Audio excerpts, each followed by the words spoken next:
Assalamualaikum warahmatullahi wabarakatuh. Perkenalkan, nama saya Nanda Wulandari dengan NIM 20202020281.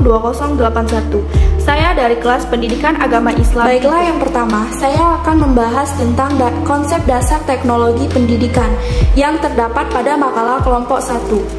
Pengertian teknologi pendidikan secara etimologi berasal dari bahasa Yunani. Teknologi asal katanya tekne, bermakna seni, kerajinan tangan, atau keahlian. Bagi bangsa Yunani, teknologi sangat diakui sebagai suatu kegiatan khusus dan sebagai pengetahuan. Sedangkan istilah teknologi pendidikan dalam bahasa Inggris ialah instructional technology.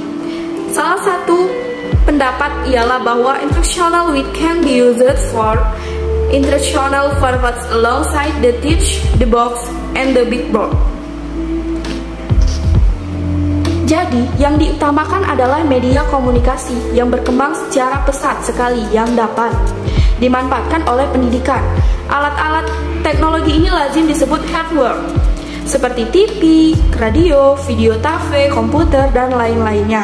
Sedangkan menurut definisi AICTE,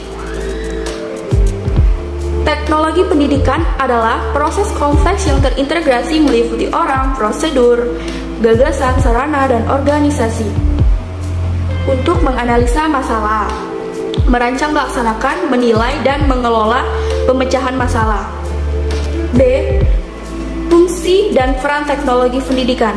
Fungsi dan peran teknologi pendidikan ini meliputi tiga macam hal ya. Teknologi informasi dan komunikasi (TIK). Beberapa fungsi utama yang digunakan dalam kegiatan pembelajaran yang meliputi sebagai berikut. Yang pertama, teknologi berfungsi sebagai alat seperti tol. Yang kedua, teknologi berfungsi sebagai ilmu pengetahuan atau scan. 3. Teknologi berfungsi sebagai bahan atau alat bantu untuk pembelajaran atau literasi. Media komunikasi yang berkembang secara pesat sekali yang dimanfaatkan dalam pendidikan. Alat-alat teknologi ini lazim disebut hardware, seperti antara lain TV, radio, video, komputer, dan lain sebagainya yang saya sebutkan tadi. Teknologi ini merupakan kunci ke arah sukses yang pasti ke dalam pendidikan. Akan tetapi, teknologi pendidikan menunjukkan suatu prosedur atau metodologi yang dapat diterapkan dalam pendidikan.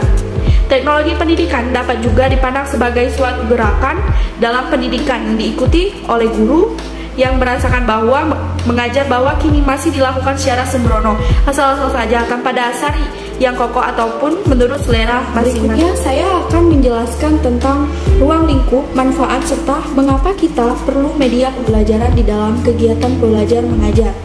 Ruang lingkup ini merupakan cakupan atau batasan kegiatan yang harus dilakukan oleh guru dalam siswa dalam kegiatan belajar mengajar untuk mencapai tujuan tertentu. Secara efektif dan efisien, ruang lingkup ini meliputi materi, media, pendekatan-pendekatan, dan alokasi waktu. Manfaat media pembelajaran ini, media pembelajaran mempunyai manfaat tersendiri, entah itu bagi guru ataupun bagi siswa-siswa. Berikut ini adalah media manfaat bagi pembelajaran. 1. Manfaat media pembelajaran menurut para ahli. Yang pertama ialah penyelenggaraan penyampaian materi pembelajaran. Yang kedua, proses belajar mengajar. Yang ketiga, efisiensi waktu dan tenaga. Yang keempat, meningkatkan kualitas hasil belajar para murid. Yang kelima, kemungkinan kegiatan belajar yang fleksibel atau dapat dilakukan di mana saja. Yang keenam, menumbuhkan sikap positif siswa. B. Manfaat media pembelajaran bagi seorang guru. A. Memudahkan guru dalam menjelaskan materi rumit. B. Metode pembelajaran yang digunakan bisa lebih bervariasi. C. Efisiensi dalam penggunaan waktu dan tenaga. D. Dapat lebih mudah memfokuskan perhatian murid pada materi yang sedang dipelajari. E. Menata suasana kelas agar hidup dan interaktif. F. Membuat siswa menjadi lebih aktif di kelas, tidak mudah merasa bosan. G. Mencapai tujuan atau tercapainya tujuan kegiatan belajar mengajar secara efektif. Nah, di sini manfaat media pembelajaran bagi siswa itu ialah bisa lebih memahami materi yang disampaikan pengajar. Kemudian pembelajar lebih menyenangkan dan dimengerti. Kualitas siswa belajar itu siswa semakin meningkat. Proses belajar dapat dilakukan di mana saja. Bisa dilakukan di ruang kelas, di luar halaman, atau di perpustakaan, atau di lapangan, dan bisa di mana saja. Pentingnya media pembelajaran di dalam kegiatan belajar itu ialah seorang guru itu memiliki akses yang sangat luas untuk mendapatkan informasi tentang apa saja, termasuk media pembelajaran. Komunikasi yang dapat dilakukan dengan mudah dan menjangkau banyak tempat. Bahkan tidak ada lagi batas antar kelas, antar sekolah, bahkan antar negara. Untuk dapat mengetahui proses belajar mengajar di suatu negara, seorang guru dapat mempelajarinya melalui internet. Kita bisa melakukan melalui internet itu bisa menggunakan handphone, bisa menggunakan laptop, dan bisa menggunakan komputer. Banyak sekali informasi yang tersedia seperti di website, jurnal, dan video. Media berasal dari bahasa Latin yang memiliki arti antara. Istilah ini memiliki makna perantara antara sumber dan penerima. Media yang dibuat guru dapat berupa suara, video, dan gambar. Guru pula dapat membawa langsung benda-benda tertentu untuk ditunjukkan di dalam kelas, sehingga siswa dapat mencium, meraba, melihat, dan mendengar media tersebut. Bermacam-macam aplikasi yang dapat dimanfaatkan menjadi media pembelajaran. Di antaranya adalah YouTube, TikTok, dan lain sebagainya. Berikutnya saya menjelaskan tentang konsep, fungsi, prinsip, dan ciri media pembelajaran. Konsep media pembelajaran ini merupakan bentuk jamak dari medium yang secara harfiah berarti perantara atau pengantar. Beberapa ahli memberikan definisi tentang pembelajaran. Shifram mengemukakan bahwa media pembelajaran adalah teknologi pembawa pesan yang dapat dimanfaatkan untuk kepribadian pembelajar secara khusus. Kata tersebut dapat diartikan sebagai alat komunikasi yang digunakan untuk membawa informasi dari suatu sumber ke sumber penerima. Menurut Gerlach dan Early, media apabila dipahami secara garis besar adalah manusia, materi atau kejadian yang membangun kondisi yang membuat siswa mampu memperoleh pengetahuan, keterampilan, atau sikap. Sehingga guru, buku, teks, dan lingkungan sekolah merupakan media. Media pembelajaran adalah media yang membawa pesan-pesan atau informasi yang bertujuan instruksional atau mengandung maksud-maksud pengajaran. Fungsi media pembelajaran itu ialah ada dua fungsi. Fungsi utama media pembelajaran yang perlu kita ketahui yaitu media adalah sebagai alat bantu pembelajaran, dan fungsi kedua adalah sebagai media belajar. Prinsip media pembelajaran ini ialah prinsip pokoknya itu harus diperhatikan dalam penggunaan media pada setiap kegiatan belajar mengajar, bahwa media yang digunakan atau diarahkan untuk mempermudah siswa belajar dalam upaya memahami materi belajar. Dengan demikian, penggunaan media harus dipandang dari sudut kebutuhan siswa. Hal ini ditekankan sebab sering media dipersiapkan hanya dilihat dari sudut kepentingan guru. Contohnya, oleh karena guru kurang menguasai bahan pelajaran yang akan diajarkan, maka guru persiapkan media OHT. Dan oleh sebab OHT digunakan untuk kepentingan guru, maka transparansi tidak didesain dengan menggunakan prinsip-prinsip media pembelajaran, melainkan seluruh pesan yang ingin disampaikan dituliskan pada transparan hingga menyerupai koran. Kemudian ciri media pembelajaran itu mengenai beberapa ciri media pembelajaran berikut yang ditersadikan beberapa ciri menurut Gerlach dan Early. Yang pertama, ciri fiksatif. Ciri ini menggambarkan kemampuan atau merekam. Yang kedua, ciri manipulatif, yaitu suatu kejadian yang memakan waktu berhari-hari. Baiklah, yang berikutnya saya akan menjelaskan tentang teknologi sebagai sebuah pendekatan dalam problem pendidikan. Pengertian teknologi ini sudah saya bahas tadi, yaitu teknologi stegnya berarti seni atau keahlian, sains, dan logos berarti ilmu. Klasifikasi problem pendidikan ini ada beberapa klasifikasi, yaitu 1. Masalah fundamental, yaitu arti kesatuan sistem itu adalah suatu cara yang disusun secara makro dan tingkat perencanaan hingga implementasinya ke arah tujuan pendidikan yang diharapkan. 2. Masalah anggaran pendidikan atau pendidikan mempunyai peran penting untuk bisa tercapainya cita-cita atau tujuan pendidikan. Anggaran pendidikan ini sangat berpengaruh bagi pendidikan, proses penyelenggaraan pendidikan yang berkualitas dan bermoral, dan termasuk juga profesionalisme guru. Masalah kompetensi guru, persoalan guru memang tak hanya menyangkut dengan kesejahteraannya, tetapi juga mengenai kompetensi guru sebagai yang akan membawa dampak terhadap hasil proses pendidikan. Masalah sarana dan prasarana pendidikan lemahnya mutu pendidikan negara Indonesia juga didasari oleh kurangnya sarana dan prasarana. Unsur penting yang membedakan pendekatan dari kompetensi pelajaran yang lain, yakni merupakan sebuah filosofi atau landasan, merupakan sudut pandang, serangkaian gagasan untuk mencapai tujuan tertentu, jalan yang ditempuh untuk mencapai pembelajaran. Pendekatan merupakan filosofi atau landasan, sudut pandang dalam melihat bagaimana proses pembelajaran yang dilakukan sehingga tujuan yang diharapkan tercapai. Pendekatan dalam pembelajaran secara garis besar dapat menjadi dua jenis, yaitu teacher-centered berpusat pada guru dan student-centered berpusat pada siswa. Baiklah, selanjutnya saya akan menjelaskan tentang teknologi komunikasi dalam pendidikan. Teknologi komunikasi dalam pendidikan ini secara harfiah, pengertian atau teknologi atau dalam bahasa Inggrisnya ialah teknologi, berasal dari bahasa Yunani teknologia, yang berarti perlakuan sistematis. Sementara secara etimologis, kata teknologi berasal dari dua suku kata, yakni tekno dan tekno yang berarti teknik, seni atau keterampilan, dan logos yang berarti ilmu. Dengan demikian, yang dimaksud dengan teknologi adalah ilmu tentang suatu seni atau keterampilan. Menurut Kamus Besar Bahasa Indonesia, teknologi mengandung sejumlah makna, yakni yang pertama, metode ilmiah untuk mencapai tujuan praktis ilmu pengetahuan atau terapan. Yang kedua, seluruh sarana untuk menyediakan barang-barang yang diperlukan bagi kelangsungan dan kenyamanan hidup manusia.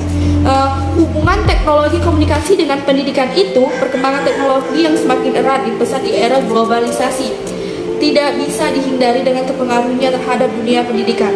Tuntunan global menuntut dunia pendidikan untuk selalu senantiasa menyampaikan perkembangan teknologi terhadap usaha dalam peningkatan mutu pendidikan, khususnya dalam proses pembelajaran. Dalam dunia pendidikan, teknologi informasi dan komunikasi secara umum bertujuan agar siswa mampu memahami alat teknologi informasi dan komunikasi, termasuk komputer dan alat teknologi lainnya. Baiklah, berikutnya saya akan menjelaskan tentang media dalam proses pembelajaran. Pengertian media pendidikan ini berasal dari bahasa Latin yang berarti bentuk jamak. Kata medium satu secara harfiah, kata media memiliki arti perantara atau pengantar. Association for Education and Communication Technology (AECT) mendefinisikan media yaitu segala bentuk yang dipergunakan untuk suatu proses penyaluran informasi. Sedangkan Education Association mendefinisikan sebagai benda yang dapat dimanipulasi, dilihat, didengar, dibaca, dan dibicarakan beserta instrumen yang digunakan dengan baik dalam kegiatan belajar mengajar dan mempengaruhi efikasi program instruksional. B. Perkembangan media pendidikan. Pada mulanya, media hanya dianggap sebagai alat bantu guru, seperti teaching aids. Alat bantu yang dipakai adalah alat bantu visual, misalnya yang menggambar, model, objek, dan alat-alat yang dapat memberikan pengalaman konkret. Motivasi belajar itu mempertinggi daya serap dan referensi belajar para siswa. Namun sayang, karena terlalu memusatkan perhatian pada alat bantu visual yang dipakainya, agak kurang memperhatikan aspek desain, pengembangan pembelajaran instruction, produk, dan evaluasinya. Masuknya pengaruh teknologi audio pada sekitar pertengahan abad ke-20.